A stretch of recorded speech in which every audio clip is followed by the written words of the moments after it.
Just landed and I'm so excited. Got my Uber and we're having a great conversation, so I decided that would be good for a podcast. So if you want to tell me your name and where you're from and what you do. My name is Nikos. Nikos Athanasiadis is my surname, and I'm from Greece. I was born in Greece, Athens. I would love to know, like, what does being Greek mean to you? Because as an American, we learn about Aristotle, so all the philosophers and the beginning of democracy and everything. But as a modern human, what does like being Greek mean to you right now? Well, being Greek right now, it's a challenge because we have this, let's say, story behind us with ancient Greece, all the philosophers, and we are coping from an era that was really, really tough for Greeks, and especially with the economic crisis. We have a good name for our country. We are friendly. We were never racists. We were always friendly to people that come here to Greece, immigrants, everyone. So we're trying actually to develop right now a better story, a better name for ourselves, because we used to be the black sheep of Europe. We were the black sheep of Europe because politicians here and people were corrupted, and we still fight corruption. But now, because we are developing touristic operations in the last, let's say, 10 years really rapidly, we are trying to, let's say, get rid of this bad stamp that we have, that Greeks, they're going to try to, steal from you things, taxi drivers especially, we have that name. But the last years, fortunately, we are developing a good manner, let's say, and people want to develop their operations. So more and more people try to be more professionals. People now who come to Greece, they expect to find that Greek dream. That means that people who come here expect to find a beautiful country, that it is. We didn't make it, okay, but we need to preserve it. We need to find better solutions for people like you, Paul, that you come here to have a beautiful time with your family.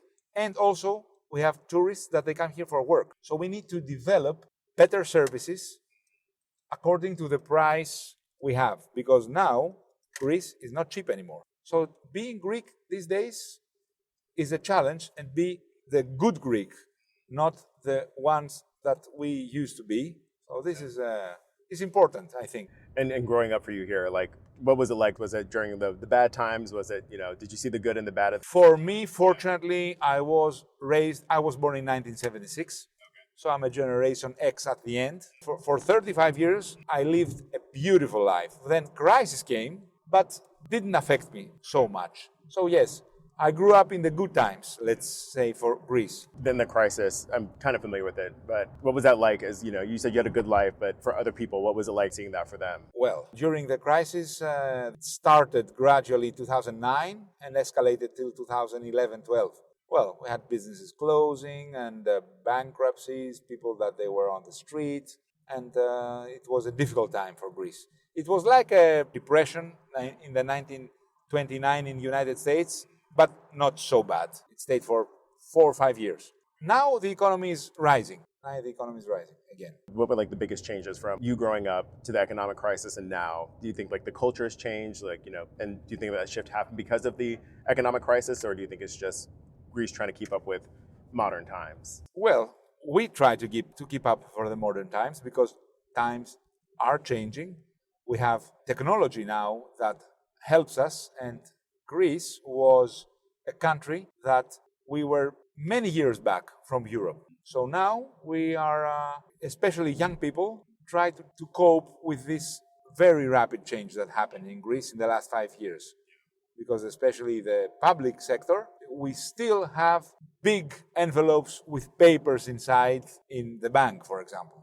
So this is totally ridiculous. So yes, people try to change, and the change came quicker than we had to adapt. So I think this is a good thing that the crisis brought, and COVID also. Yeah, how was COVID here?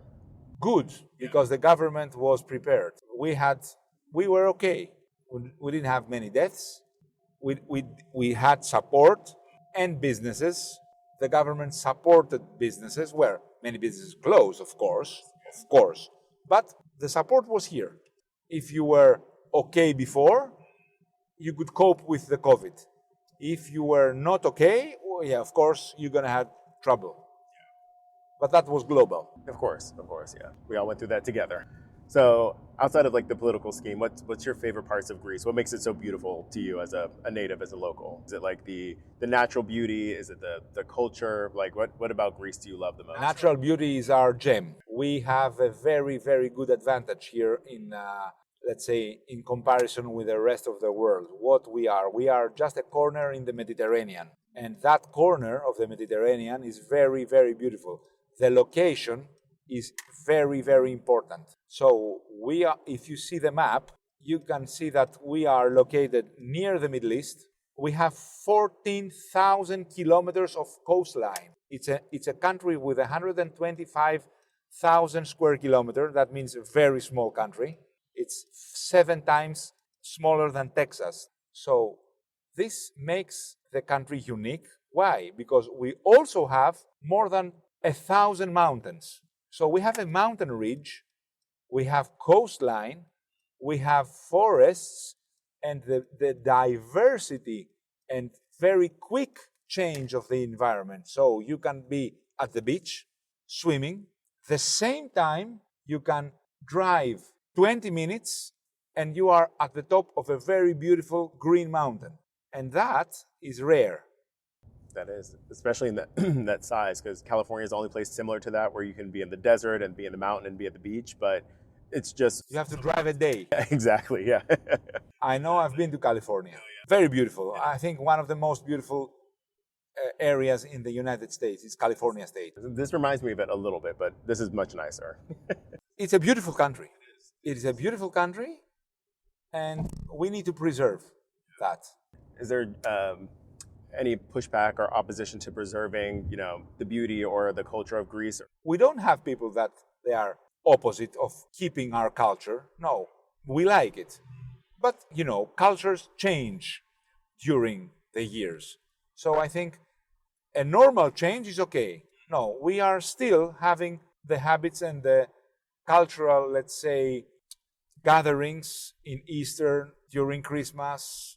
We do have that. We also have very, very good bondage with our families. Here in Greece, when you become 18, you don't send your kids outside of the house. No. You can say to them, look, now you're free, you can go if you want. If you want. If you don't, you can stay. Of course, there are going to be rules, but you can stay. You don't have to go. If you don't have a job or you don't find a house, you can stay. So I think the family strength is good preserving a society. Yeah. In America, it's very much, turn 18, go to college, and usually you don't come back. You just go do your own thing. But I was telling you, my family's Jamaican, and Jamaicans sounds more like the Greek, where we tend to stay with our family a lot longer and keep that close bond. Exactly. Yes. Exactly. Your ethnicity is Jamaican. You are U.S. citizen. That is correct. Yeah. Totally different. Your mindset here is Jamaican, and that's better. I would like to think so. To be honest. Yeah. That's much better.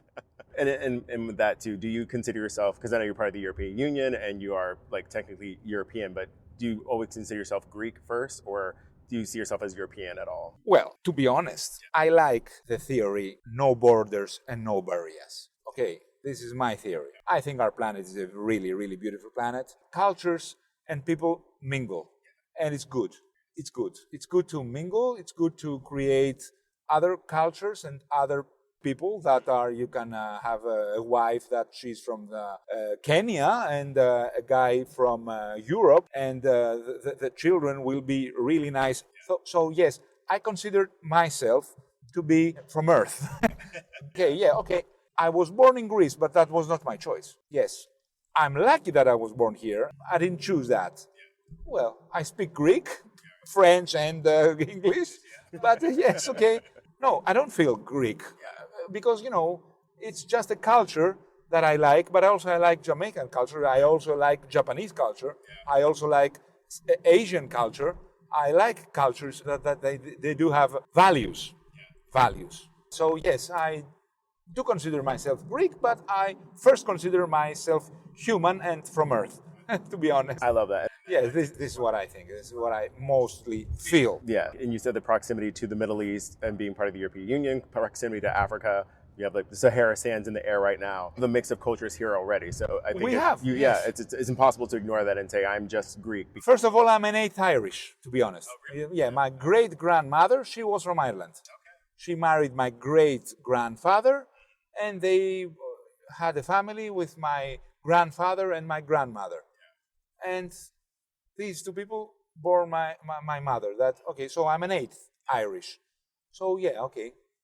Yeah. And your parents were Greek as well too, or did they live anywhere else? Yeah, no. They were born here. Yeah, they were born here. Only my great grandmother, she was from Belfast.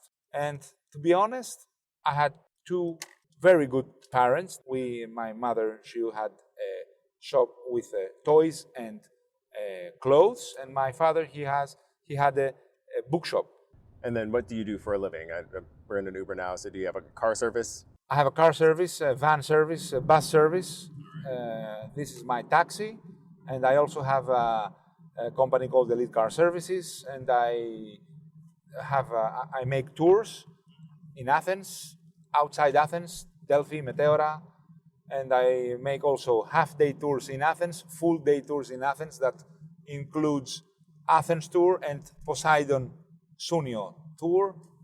And I take people to important archaeological and beautiful sites around Greece with this car if they are up to 3, or a van or a bus if there are 4 and more people. I'll definitely need your card maybe for later while we're here because we have 20 Whenever people you with want, us. I will be very, very glad to see you again, Paul. I can give you my card if you want also. I can give you my card. So on your tours, what's your favorite thing to show people outside of the touristy places to stop at? You said you don't like going to super touristy places. No.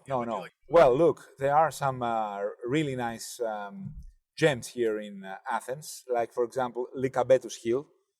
It's a hill inside Athens that is twice the altitude of Acropolis, and you can go there and have a perspective 360 of Athens. A really nice place for a walk, especially during the evening for the sunset. The Poseidon tour is great. That's amazing because it's located 80 kilometers from the city down to the shore at the end of the peninsula of Attiki. And from there you can gaze the Aegean. It's great. It's really great. There, the Poseidon tour, and then it's Delphi and Meteora. Very good places. Very beautiful. Unique also. Very unique. Especially Meteora. And then what about food, nightlife, things to do? Thousands of options. Thousands. I cannot even stop speaking. Thousands of options, especially the food experience. The last 5 years in Athens, 7, it's going rapidly up. Really good. Many people came here with studies, with the urge of giving you the best experience. And even from a small sandwich on the street, a street food, to the best Michelin star restaurant in Greece, you can have an excellent experience according to how much you want to pay and how you want your experience. You want to have a sandwich, street food, you want to have a wrapped meat with pie that's called souvlaki, tilichto. They are great, or you can go to a normal taverna. Taverna is something different from a restaurant. It's not so fancy. So you can go to the taverna where locals go and have your tsipuro, or ouzo, really good domestic spirits. And you can have whatever food you want. You want meat, you want vegan. We have all the options. In a really good quality, and then if you want, you can go somewhere more fancy to be more beautiful with candles. You will pay more, of course. You will have an excellent experience also. So we have all these options located all in the center and a little bit outside the center. You can find everything. It's like, I think, not even in New York you can't find that much. Yeah, not even in New York. I've been in New York. Not even in New York. You cannot find all this diversity of things, and easy. You don't have to book a table for them. Oh, really? No, some restaurants need booking, especially Friday and Saturday. But if you go on Monday, you're going to go to the Seychelles restaurant, you go there, you find all the tables are full. Okay, you go to the waiter, say, wait for 10 minutes and you will have a table. It's good. Sounds much better than America. We have to do everything online and make It's a easier. reservation. It's easier. It's more humane. You have more interaction with people that is better. You feel more friendly. You feel more like family. Connected, exactly. Connection is good. And that was going back to what you were saying, the hospitality experience that people should expect when they come to Greece. And it sounds like you're getting that in the restaurant industry. Is that happening more in like tourism? So, Athens is a big city. Many professionals. Many unprofessionals also. So, yes, you can go. You can have a bad experience, of course. But that can happen everywhere. Here in Greece, if you know where to go or hear the suggestions a local will tell you, you will not have that bad experience. Yes, there are people that they will try to get you more money. Yes, of course, there are businesses that they will try to, let's not scam you, but, But now we have more controls from people like the police and other professionals from the state that they try to make you avoid this and protect you from these people. Because we have more tourists now, more government control in order to make you safer. So this is good. This is also better for me because I don't do that. So it's better for me. I don't want these unprofessional people around me because they ruin my image. Same thing in Jamaica or America too. You have people everywhere. You can go to Jamaica and take the best taxi driver from the airport and be friendly, and then you can take another taxi driver and take you from here to there and make you a circle and ask you for $100 and the normal ride is 40. Same thing. That's good. All right. So I guess, two questions. One, anybody that's coming to Greece for the first time, do you have a recommended amount of time they should stay? And what do you think they should do? Greece or Athens? Let's go with Athens. Athens first time, I think if you spend 3 nights, you can see most about everything. 3 nights, it's okay, it's good. Less, you will miss some things. We do have great museums. If you like the history and archaeological sites, we do have here in Athens, is one of the best museums in the world is located. The National Archaeological Museum. This is one of the best museums in the world and you should visit. It's excellent and all the artifacts inside are amazing. 3 days in Athens is more than enough in order to find out 70% of the city. But you need to move.